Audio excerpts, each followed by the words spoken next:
Let's talk about this DNC 2024 autopsy report. It is a total mess. All right. We got to bring to you this MSNBC, now called MS Now, meltdown over this report. Because I don't understand why y'all can't get out of your own way. This is a report that should have been released at the time, because what I've just heard from you, that nothing in that report has changed from the day it was first released to the day. So if you've changed nothing, if you've not cleaned it up, if you've not made it better, if you've not answered the constituent questions within the DNC, why are you doing this today? And why has the chairman or anyone else in the leadership decided to take away the momentum? So why are you getting in your own way with a report that don't amount to a bucket of spit? Because I don't understand why y'all can't get out of your own way. All right. This is a report that should have... The 192-page draft from DNC Chair Ken Martin, it was incomplete, heavily annotated with disclaimers, missing sections, and full of unverifiable claims. So Michael Steele, you know, is a former RNC chair. He definitely has them dead to rights. I mean, but I can tell you the backstory of why they released this poorly done report. And shout out to Paul Rivera, who is believed to be the Democrat who put said report together. You know, the report that doesn't have an introduction, it does not have any conclusion. There's so many typos, misspelled words, dangling participles. I mean, like an 8th grade school teacher with a red pen would have taken this thing to task, and it doesn't answer any questions. It has no proof. There's no data. I mean, it's just conjecture and rumor in 192 pages, right? So it's a very interesting prospect that Ken Martin, who's the DNC chair, would allow it to come out. And for 18 months, he did not, although he promised that he would. Well, I don't know if you guys watch the Ruthless podcast, which is an amazing conservative podcast. So 2 of the Ruthless bros, John Ashbrook and Duncan, were talking about how it wasn't released. So Ashbrook made a big deal about it. I mean, he went on, and he was like, where's the report? Blah, blah, blah, blah, blah, blah, blah. And of course, being the #1 political podcast in the nation, the Democrats picked it up and they were like, well, where is the report? He said we were going to have this autopsy. He said it was the perfect storm for Ken Martin. Here's this very powerful Republican podcast calling him to task for his #1 campaign thing that he said in order to become DNC chair. They pull out this foolish report, and even Democrats were like, I'm ashamed of this. I'm absolutely embarrassed. It was like it was written by an 8th grader who's never been in politics, who doesn't know Kamala Harris, who didn't pay attention to the election cycle. Apparently, according to the autopsy report, Kamala Harris lost because Joe Biden was unpopular. And of course, because she's a woman and people are misogynistic. And of course, she's, you know, a person of color. They're that damn BIPOC stuff again. You know, all of the reasons except for blaming them for having poor party structure, blaming them for having poor party messaging. And of course, if I hear one more thing about that 107 days, let me tell you, Joe Biden didn't have to step down. She could have run against him. She could have absolutely run against him. So all of this is conjecture. And if you have a couple of hours to waste and you want to giggle with your brand new Poppin' Politics A250 cup with some liberal tears in it, this is what you could do during your rainy weekend here on the East Coast. So. Yeah. The last election, it wasn't close. Okay. But the fact that we can't even tell people why we're too afraid to tell them the truth. They know the truth. They saw the debate. They saw what happened, right? And they saw that we got killed in the election. We lost every swing state. So they can write whatever document they want, but Democrats know why we lost.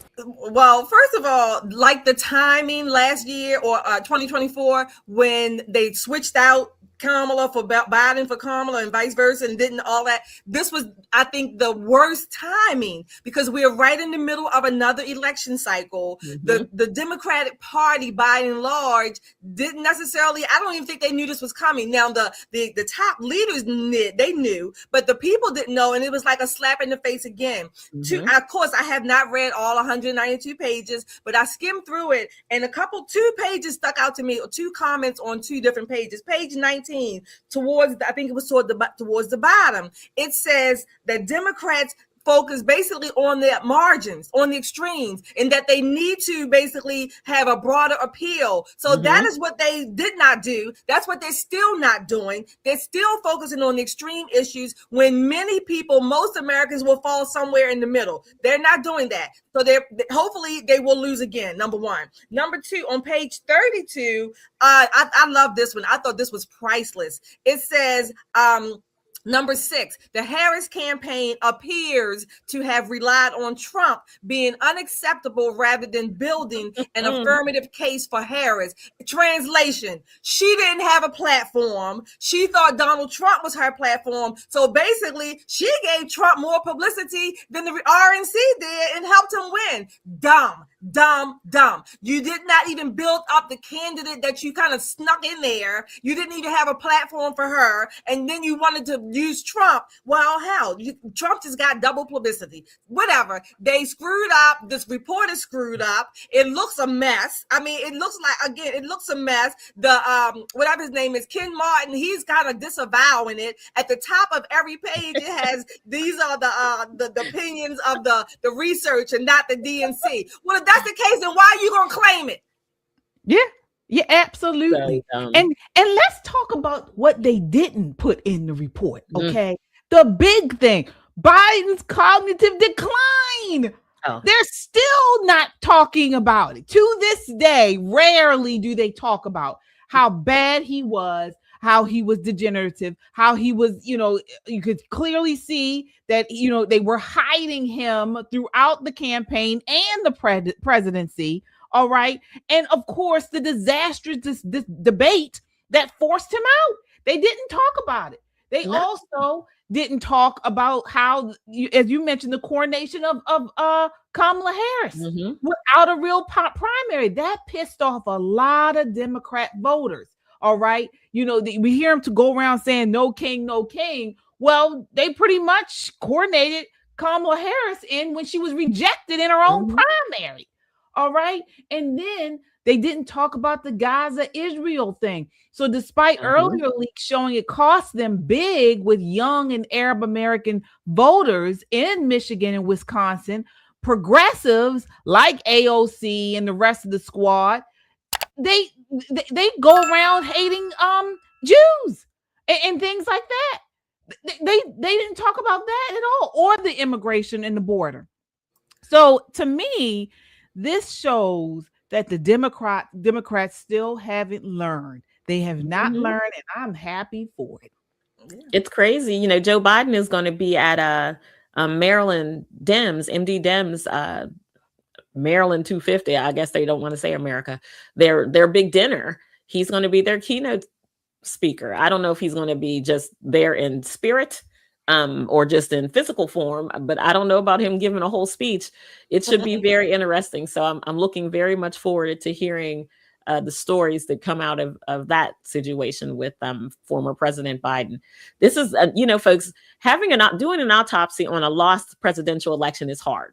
And it forces the party to take hard looks at not only where it went wrong, but how do we fix it, right? It begs that question. Here are all the things that we did that didn't make sense. And these are the things that, in the conclusion, these are the things that we need to focus on to make sure it doesn't happen again. Well, again, they don't have any conclusion.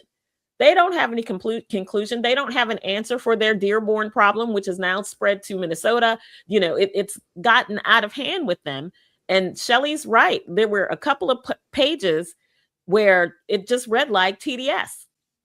Her strategy was TDS. As long as I don't even know why they released it now. They, strategy wise, they should have released it last year, not almost 2 years later, and in the middle of another election cycle. That's stupid. Which tells me that, number one, like you said, KJ, they haven't learned anything, and it also tells me, secondarily, that I think Kamala is still going to run in 28. It's going to be interesting, but they were shamed into publishing it. And shout out to the dudes on Ruthless.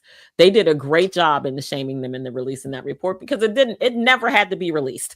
He could have just ignored them, especially anything that comes out from a national political party. Just even if the words were good, the formatting was horrible.